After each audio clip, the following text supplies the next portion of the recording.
Avant de plonger dans cette histoire incroyable, pensez à vous abonner à la chaîne et à activer la cloche. Ici, chaque récit a quelque chose à dire, et vous ne voudrez pas en manquer un seul.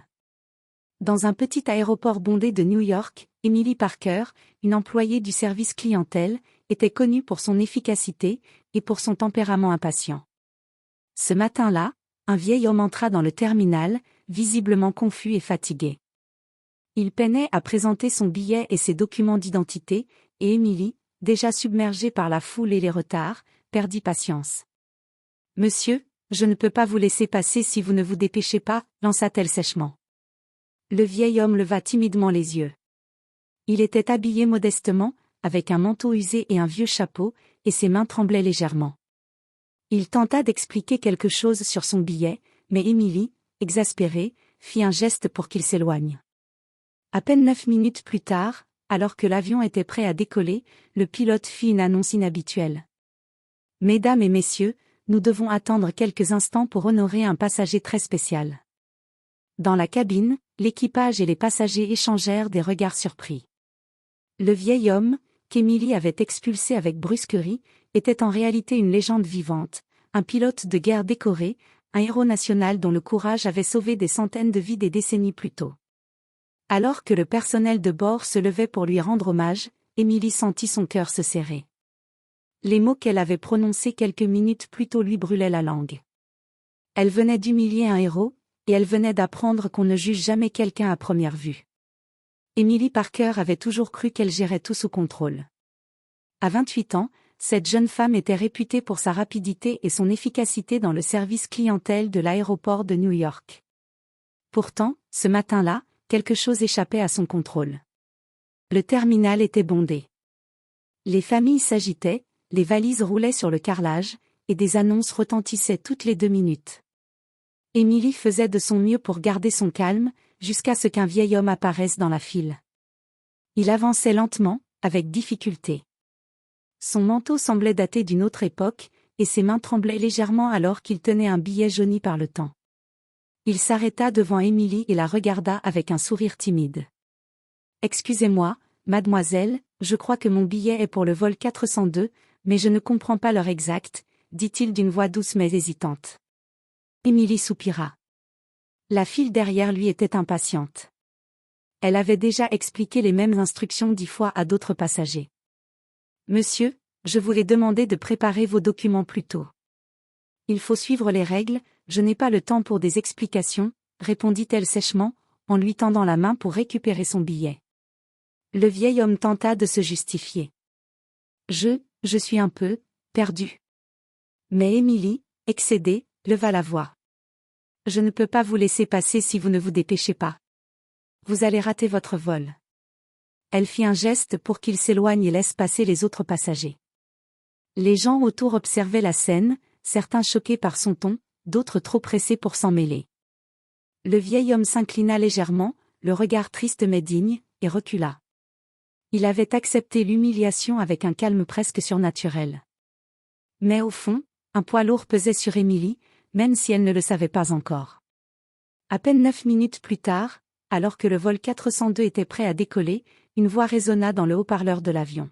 « Mesdames et messieurs, nous devons attendre un instant pour honorer un passager très spécial. » Emily, qui avait accompagné le vol jusqu'à la porte, sentit son cœur manquer un battement. Elle reconnut le vieil homme. L'homme qu'elle avait expulsé sans ménagement, était sur le point de recevoir un hommage public. À cet instant, elle comprit qu'elle venait de commettre une erreur monumentale, mais elle n'avait encore aucune idée de l'ampleur de ce qu'elle venait de provoquer. L'avion resta immobile sur la piste. Les moteurs ronronnaient doucement, mais le silence dans la cabine était palpable. Les passagers échangeaient des regards surpris et intrigués. Emily, toujours au pied de l'avion, sentit son estomac se nouer. Quelques instants plus tard, le vieil homme apparut dans l'allée centrale, appuyé sur sa canne. Les hôtesses et les stewards se levèrent immédiatement, leurs visages illuminés par un respect qu'Emily ne comprenait pas encore. « Veuillez accueillir le capitaine James Whitmore, héros de guerre et vétéran décoré », annonça le commandant de bord avec une voix solennelle. Le nom résonna dans l'esprit d'Emily comme un coup de tonnerre. James Whitmore, elle avait entendu ce nom 1000 fois dans des documentaires sur la Seconde Guerre mondiale et sur les missions humanitaires qui avaient sauvé des vies. Et ce vieil homme humble, à peine visible dans son manteau usé, était la légende même.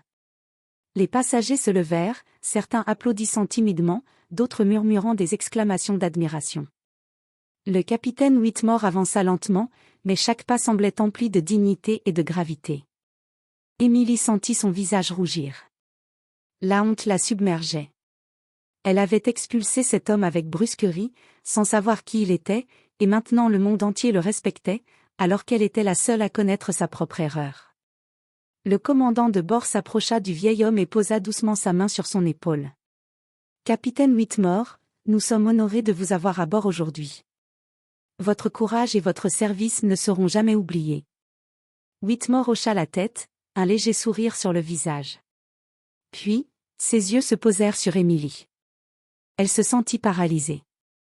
Le regard de l'homme n'était ni en colère ni méprisant, il était rempli d'une profonde humanité, et étrangement, d'une curiosité calme. Emily murmura presque pour elle-même. « Je suis désolée, je ne savais pas. » Whitmore lui fit un léger signe de tête, comme pour lui dire que tout pouvait s'arranger. Mais la leçon était claire, il ne suffit pas de juger quelqu'un par son apparence ou par ses difficultés. Derrière ce vieil homme fragile se cachait un héros dont l'histoire valait des générations de respect. À cet instant, Emily comprit qu'elle venait de vivre un tournant dans sa vie. Une leçon d'humilité et de courage venait de s'imprimer dans son cœur, mais elle ignorait encore que la journée allait la pousser encore plus loin, au-delà de la honte et de l'admiration, vers une découverte qui changerait sa vision du monde. L'avion était enfin en vol, mais l'atmosphère dans la cabine restait inhabituelle. Les passagers chuchotaient encore à propos du capitaine Whitmore, certains prenant discrètement des photos avec leur téléphone.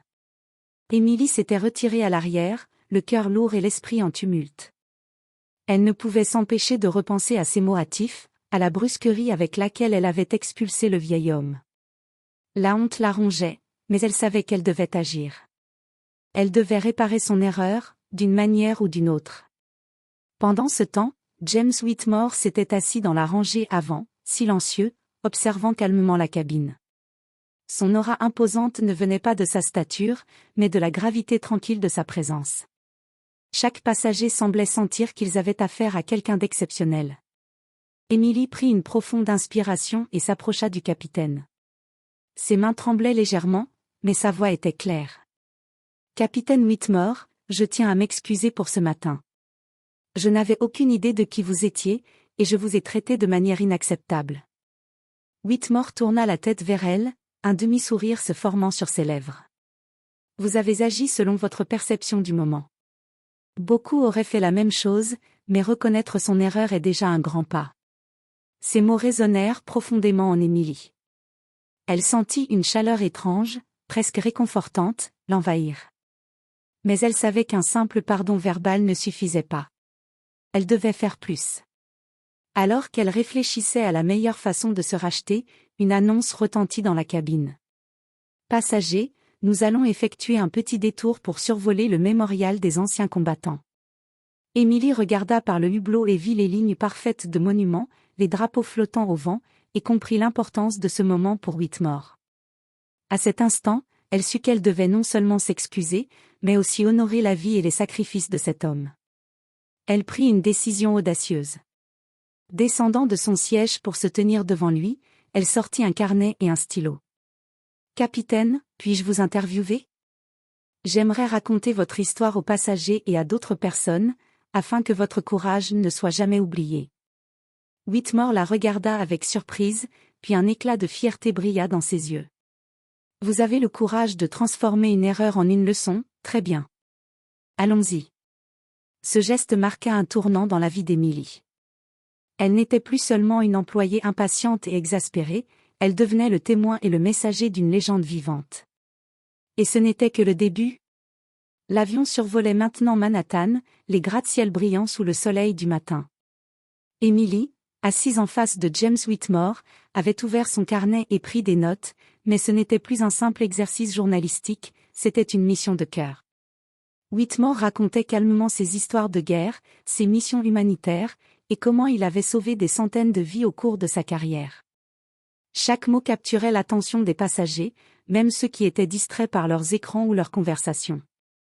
Les visages autour d'eux étaient fascinés et respectueux. Emily sentit une vague d'émotion l'envahir. Elle repensa à ce matin, à l'humiliation qu'elle avait infligée à cet homme.